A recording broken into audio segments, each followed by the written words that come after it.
Good morning, everyone. We will now begin the morning service of the Miroku Association headquarters, asking God and Meishu-sama to protect and bless us as we participate today in the construction of paradise on earth. Amatsu-Norito and Miroku Prayer, please stand.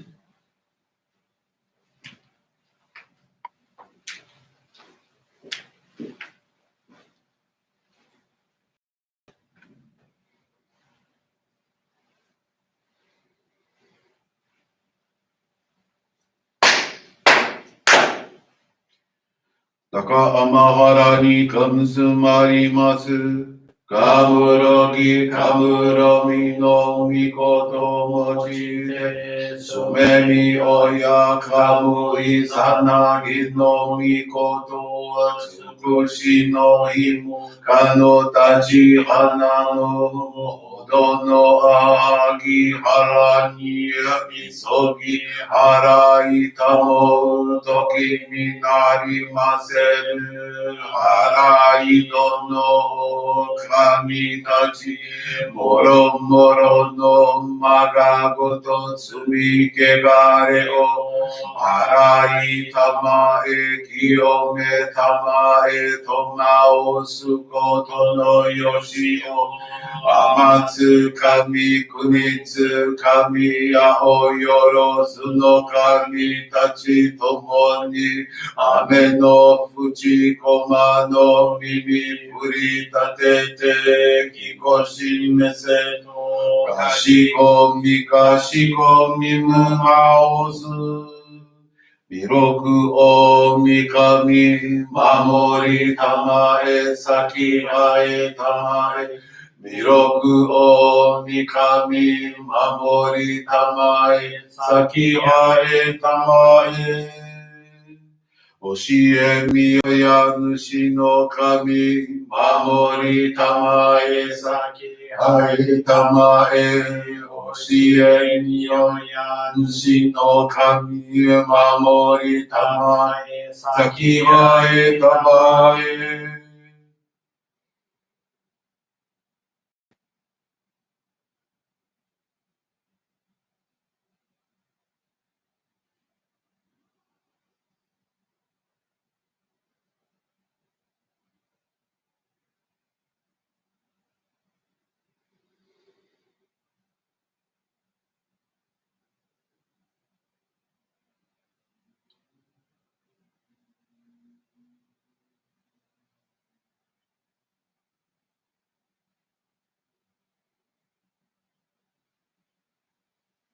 Kon nagara tamachi haemase. Kon nagara tamachi haemase.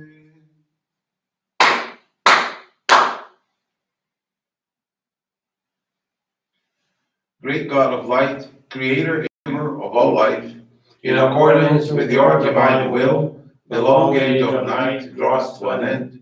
Your radiant divine light, shining evermore brilliantly, awakens the dawn of the glorious age of light, a time long awaited by all humanity. We thank you for God's divine plan and for the privilege of channeling and receiving Johrei. May our spirits and bodies be illuminated and purified as we lead your truth given to us by Meishu-sama. Make us pure and effective instruments of your divine light, so that we may serve you and all those with whom we come in contact. May paradise on earth be realized, with health, peace, and prosperity, a reality in our lives. Great God of light, bless and protect us. Radiate our souls with your divine light, so that we may truly become instruments of your great light.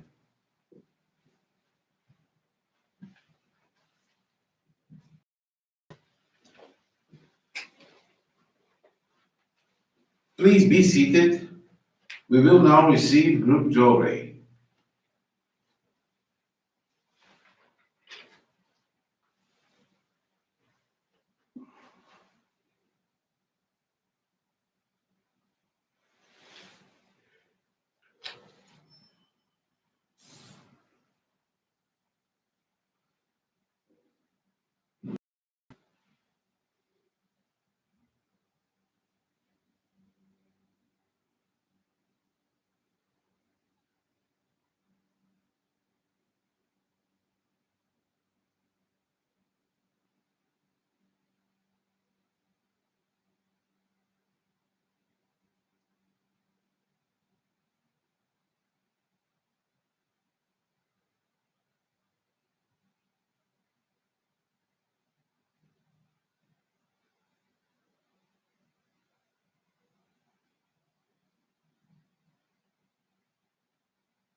May God and Meishu-sama bless you. Johrei is now concluded. We will now listen to a reading from Meishu-sama's teachings.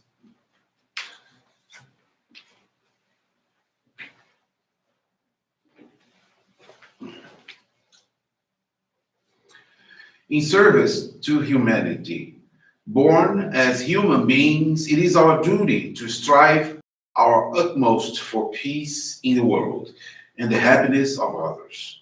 Those who love humanity and help people in need are always loved and protected by God wherever they may go. A person who strives constantly to help others and better the world is like a diamond buried in the sand. Every home, every individual has a spiritual atmosphere. There are homes that are warm and friendly, but sometimes when you visit a home, you somehow feel a certain coldness or loneliness. This happens because the family members, particularly the head of the family, lack enough love. These people have cold and selfish hearts and don't care about the welfare of others. Their frigid thoughts reflect on the home's atmosphere, and you feel cold when you visit. The same applies to people. Some people leave you with a cold impression, and others a warm one. This is due to the spiritual vibrations that each person has. When you meet them, you somehow feel it. Those who are full of love emanate warmth. When love is plentiful and strong, there is abundant light. Since people yearn for light and are drawn to it by nature, they naturally turn to these warm and bright places and loving people.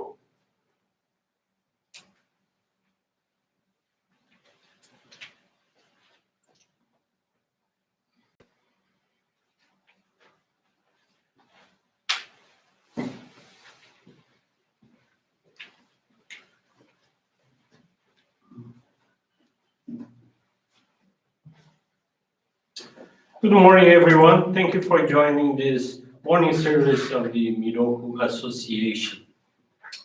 Today, first, I would like to share a faith experience. That's from Jameson de Araújo. He's from Manaus, Brazil.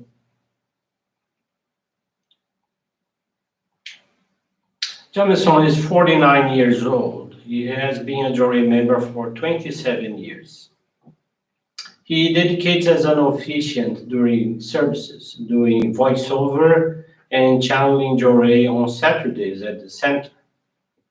He's a military man and keeps an intense routine as a nurse at a clinic, where he keeps in touch with several patients.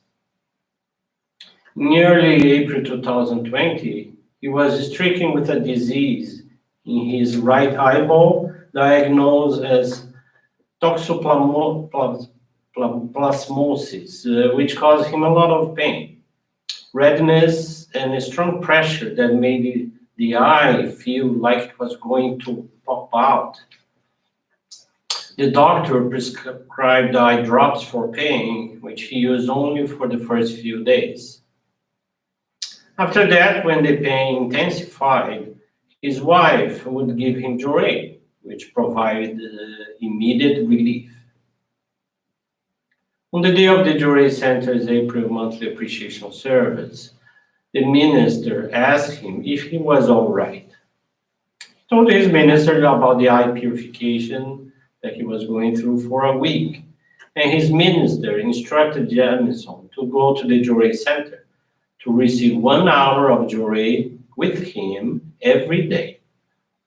In addition to following the minister's guidance, despite the strong discomfort in his eyes, he made an effort to read the Meishu-sama's teachings an hour daily, practiced Johrei at home, attended daily online services, and offered monetary donations of gratitude. As the days went by, the pain diminished, and he noticed an elimination of some fluid. After a month, the eyeball had fully recovered. and he no longer felt pain. This purification made him understand the importance of following the guidelines and of strengthening our practice of faith in order to receive protection for the purifications, as well as strength and wisdom to fulfill his mission. Jamison is thankful to God and Meishu-sama for the blessings received and the learning he achieved through this experience. So that was a very nice experience from Jamison. And there is today the theme, the teachings is service to humanity.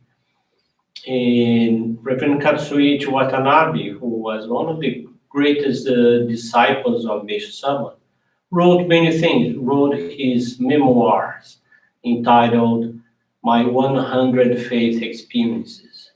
In these experiences, not all were stories of miracles or successful stories, but his frank, honest feelings. He was very transparent in so many ways. And his many memoirs, one of these experiences that I would like to share with you. It was October 1943, shortly after he started doing full-time spreading Johrei. So I will read it as he wrote, as if it was Reverend Katsuichi Watanabe. I was not expecting all of humanity to be saved at once, but the news of the miraculous cures that had come from receiving Johrei had spread by word of mouth. And soon many people were eagerly coming to my Johrei Center to experience the light. In spite of the large attendance, however, most of the people only came out of curiosity. They received Johrei once and they never came back.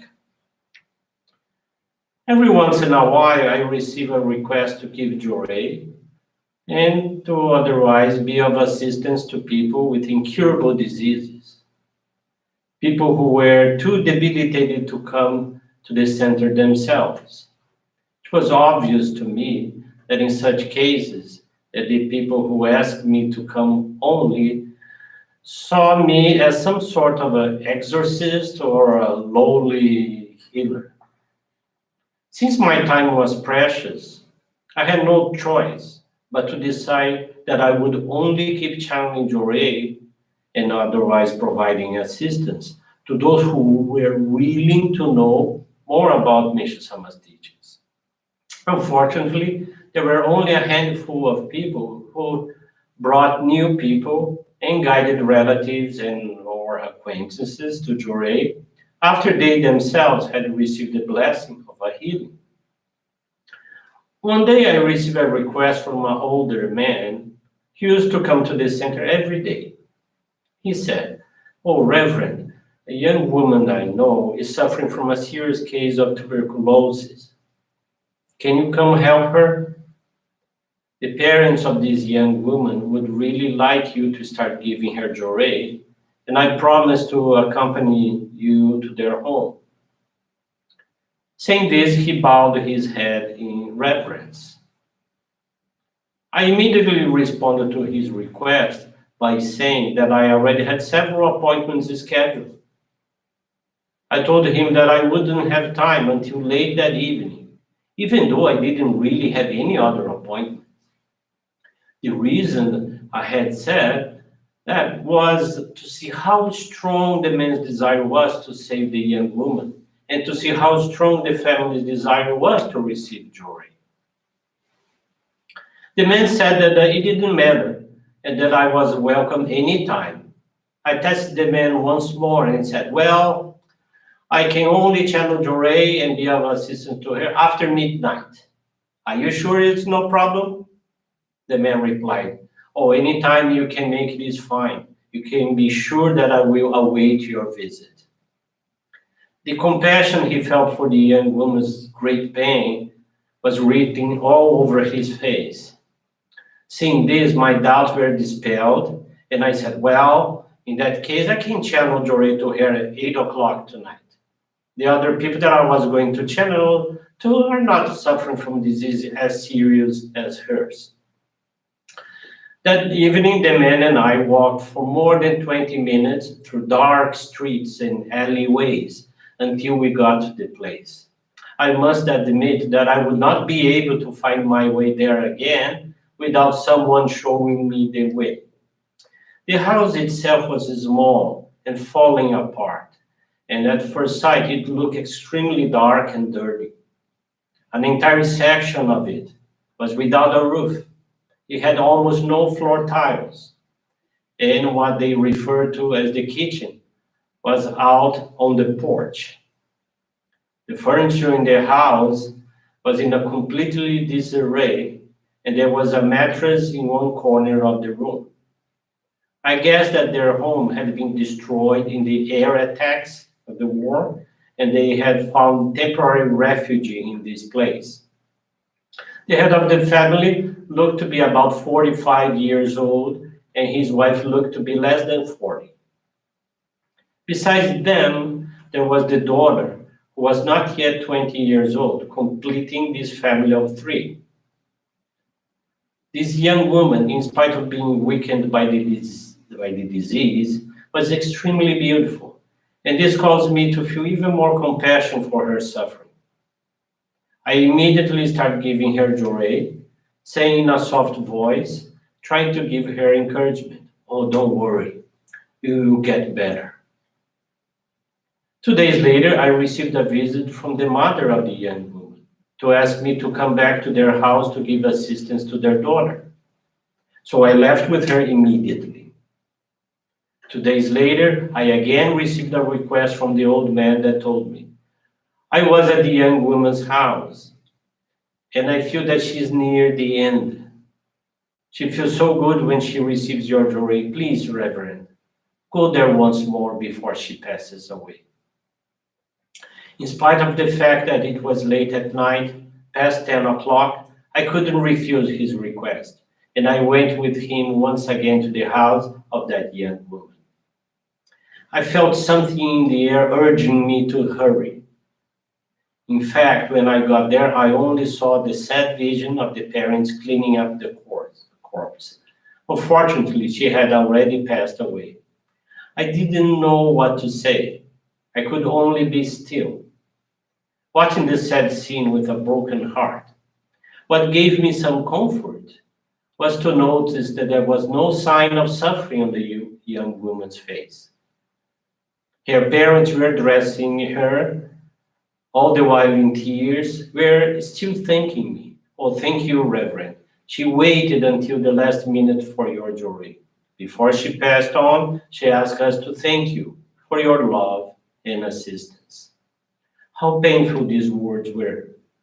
What a sudden feeling penetrated my being when I heard that. Before I left their house, I said the Zengen Sanji prayer for the salvation of that spirit and left a small amount of money to help out with the funeral expenses. In fact, although this family didn't make any donation to the church, I couldn't stop myself from helping them. I felt as if it were my duty.